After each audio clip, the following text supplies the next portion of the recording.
Hello there everybody, Sam's Trains here, welcome back to the railway and welcome to another review. Today I'm going to be looking at one of the funniest and most whimsical little models that it's possible to get.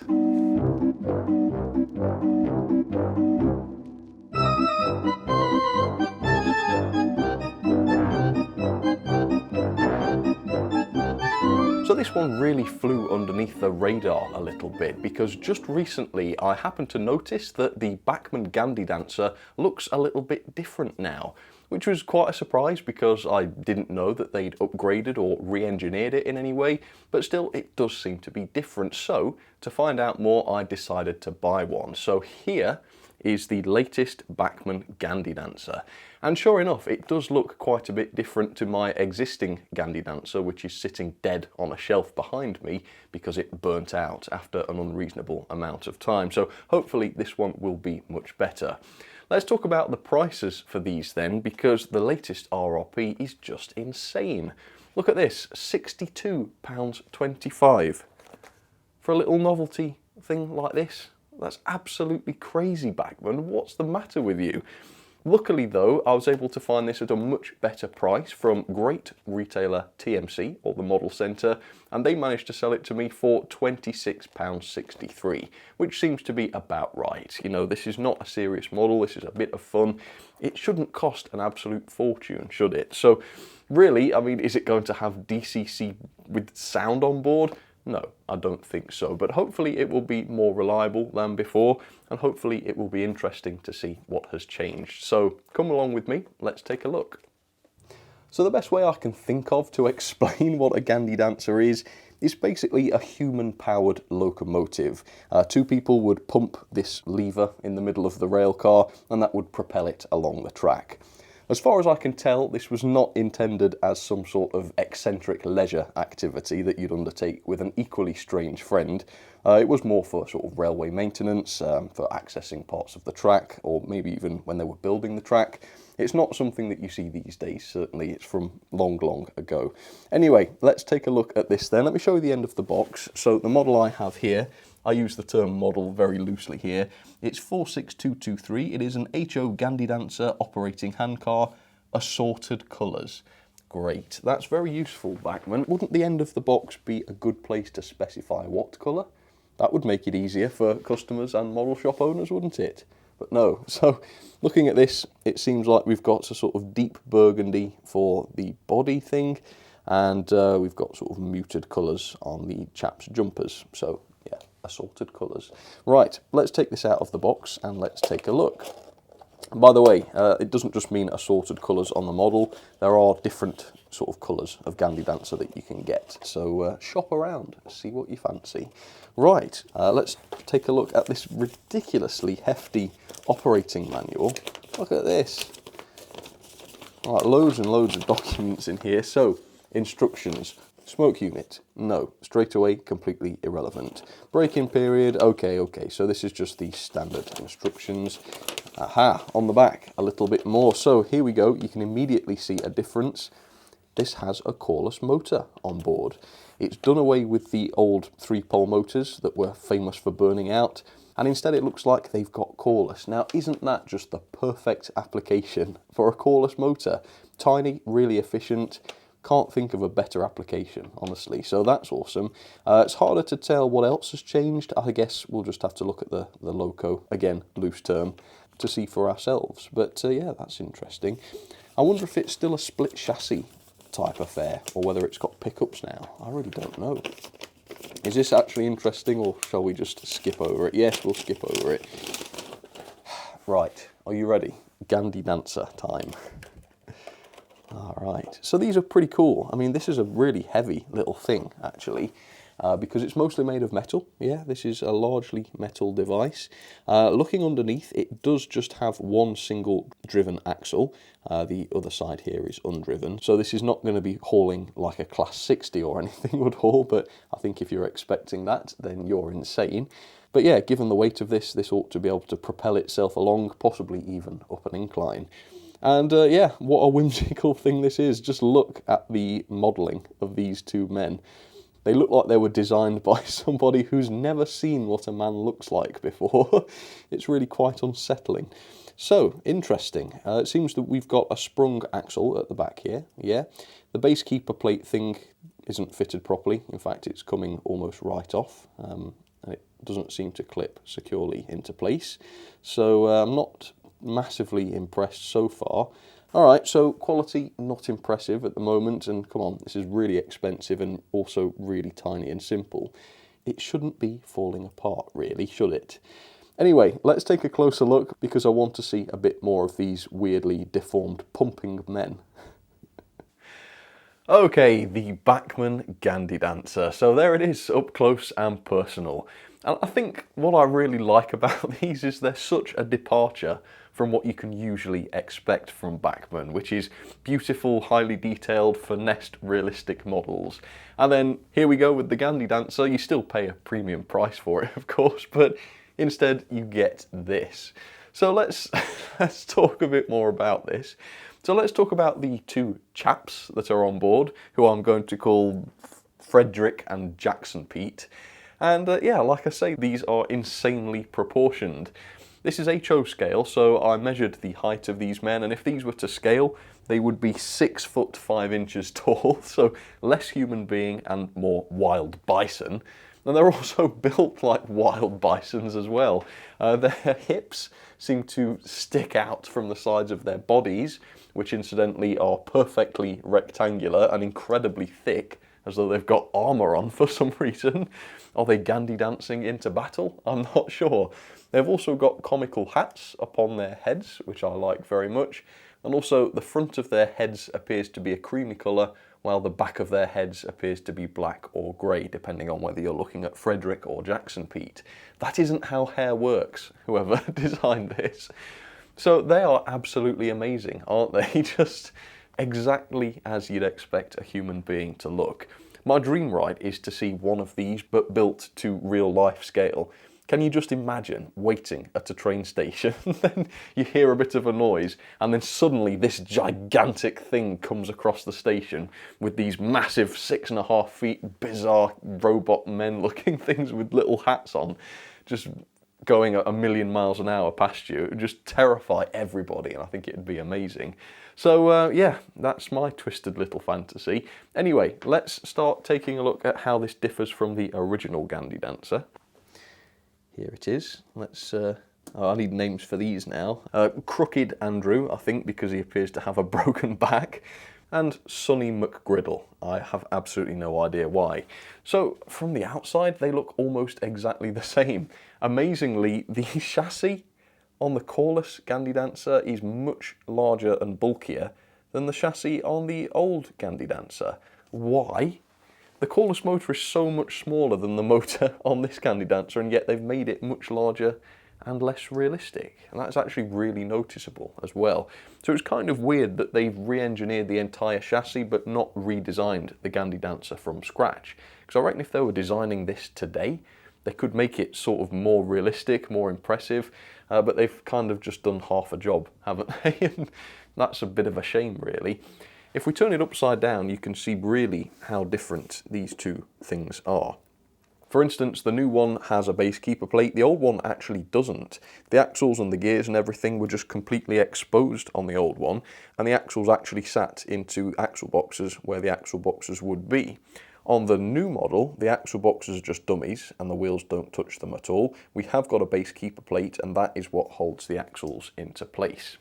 You can also see the difference in the size of the worm drives. This one has got a massive worm drive, this one has got a smaller worm drive, so I'm guessing it will be easier to drive the new mechanism. Besides that, it's still the same very basic model it was before. Still split chassis, technically, although as we'll see later on, there are pickups on board. Little sort of toolbox here, which is just die-cast, and I guess it's over the driving wheel. Is that the driving wheel? Yeah, that's the driving wheel, so it just subtly adds a little bit more weight over the drivers, which I guess is quite clever. And then of course on the other side you've got this rod, which allows Frederick and Jackson Pete to move as they run along, and that of course is the most comical aspect of this. So let's talk a bit about the mechanism, and more importantly, let's get this onto the track and see if it actually works. Okay, so there it is, the hilarious Gandy dancer down onto the track, ready for its first test. And to be honest, it's all a bit naff so far, isn't it? Compared to the older Gandy dancer, which was naff in itself, this is less realistic because the chassis is larger and bulkier, and it's also poorer quality because it doesn't stay together properly and the base keeps wanting to come off. But I do think, thanks to that cordless motor, that this will be a far superior performer. I sincerely hope that I'm right in saying that. And we're going to find out in just a second. I decided that since the bass kept dropping off anyway, I might as well film the mechanism before I start doing the performance test, because that was going to be the extent of my disassembly anyway. So underneath the bass keeper, it's just a simple setup, worm drive, gears, that drives the single axle. The driving axle does look like it's got sort of turned metal bearings on it, but they're not, at least not in the usual sense, and they just serve as an electrical contact. The rear axle, if you remove it, does actually have copper pickups on it, and they also produce the springing action. So yeah, it's quite an interesting design, I suppose. Just ensures that most of the weight goes onto the driving axle, but not that it matters anyway, because these didn't have tractive issues before. And then finally, the pumping motion of the two blokes is achieved by this off-centre ring on one of the gear shafts, and this pushes the rod up and down, which produces the motion. Finally, the gauging, one axle was 14.2mm back to back, and the other was 14.3, so I would say within reasonable tolerances. So that's all that. Now let's see the performance. If this is a load of rubbish, then the whole thing is a dead loss, if you ask me, because good performance is the only thing this can have going for it at this point. So let's put Frederick and Jackson Pete through their first little workout then, see if we can make them even more jacked than they already are. Here we go. Oh, a crawl. Oh, so the two men started to twitch. Oh, now they've died. You can't see this, can you? Let's zoom out.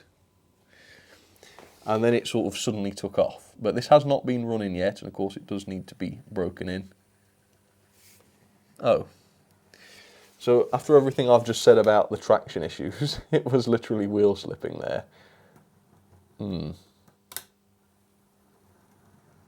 I did notice that the rear undriven axle was a bit sticky at times. I don't know if that might be causing it, because it does suddenly seem to overcome the friction. But, you know, as long as it sort of keeps going, I suppose that's the main thing.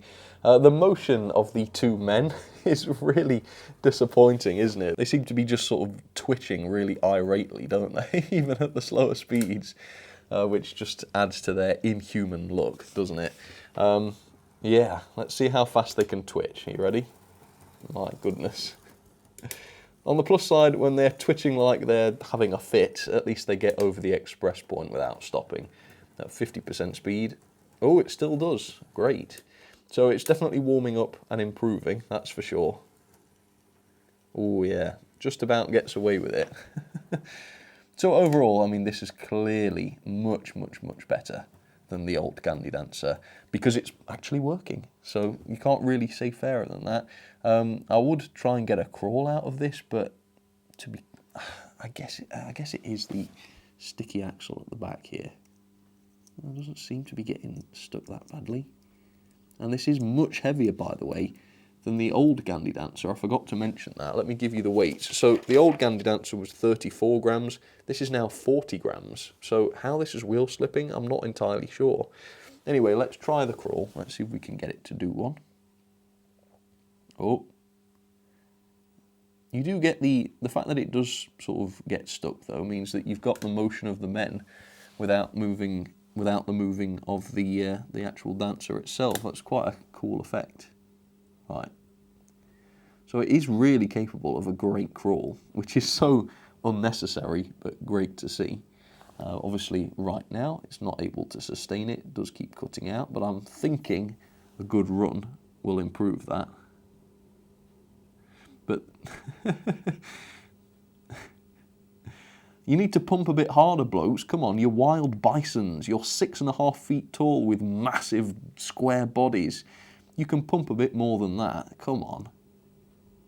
Not enthusiastic, are they? I'm sure my other Gandy dancer was much more enthusiastic than that. I mean, you saw how far back Crooked David was or something. Let's see, for just out of interest, whether my old one's still going to work at all. I don't think so. I'm pretty sure when I last tried this it was dead as a dodo, but you never know, sometimes it does give a brief performance. Oh, there you go, you see, that's how brief. It's just smoking. Oh dear. Can you see the smoke? That's not good. Yeah, alright. I think our performance is unlike... Oh, what a bad smell. Blimey. Sorry, it just like caught in my throat there. Alright, no, it's not going to happen. Swap direction. No, it's just making a poisonous stench. So, can't really compare it with the old performance. Okay, let's run it in. Here we go. 50%. Oh, it's stuck. The base keeper has dropped down again and stopped it going. Oh, that's going to be annoying. It's a pretty fundamental failure, really, isn't it? If it doesn't stay together. Hopefully it will now. Okay. Yeah, I still love it, I have to be honest. I still think this is amazing. Oh, I don't know. It is very humorous, isn't it? That's for sure. And miles better than my old Gandy dancer. I suppose the real disappointment is the fact that the base doesn't stay on, so it's still basically a faulty design, or at least mine's faulty. But, you know, it actually works without poisoning me with rancid smoke. So, to be honest, even though it's not that much of an improvement, it is still a massive improvement in some ways. So, yeah, not a lot more I can say. I won't keep waffling on and on and on about this thing today. So I'll let it run in, come back, see if the performance is any different or any better, and then I'll give you some ratings. Alright, be back shortly. Okay, I am back. Running in is complete, and I think really the conclusion is it's not a great performer by most loco standards. However, compared to the older Gandy dancer, it is much better. For example, it can now sustain a slightly slower run without cutting out. Something the old one really wouldn't do. You had to run the old one quite erratically in order for it to actually stay working. And this one is better for that. It's not 100% perfect for that. It still cuts out occasionally, particularly on the larger express points and whatnot, even though of course it's going to because of the shortness of the wheelbase there. And it also has the occasional wheel slipping issue. I have had it stop occasionally on certain curves and it's just needed a bit of a push, but it's much better than before. Let's see if the crawl is any better, because that was quite impressive. I've never seen one of these go this slowly before. And yeah, that does seem to be definitely better. In fact, it's almost creepy how slowly the two chaps are moving. That's the other thing about this. I think they have quite limited movement, do our two bisons.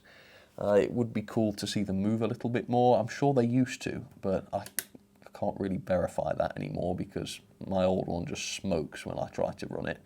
But yeah, it's just not a great motion anymore. I'm sure it used to be better than that, but it's not a huge complaint. Right, oh, you see, there we go, it got stuck. So yeah, that axle still does get stuck from time to time. Anyway, let's have one last run and we'll sum this up. Alright, so I've run it a bit slower this time to just show that it will sustain the lower speed, and I hope it won't embarrass me. But yeah, I think all in all, it's still a fun novelty, that's for sure. But I personally really wish they had just started from the ground up with this and designed a new Gandy dancer. Because obviously it is largely the same model as it was before, and the old model was largely designed with the motor they were going to use in mind. So a lot of design choices were made based on that old motor, which now no longer stands. We're using a much smaller, more reliable motor in this.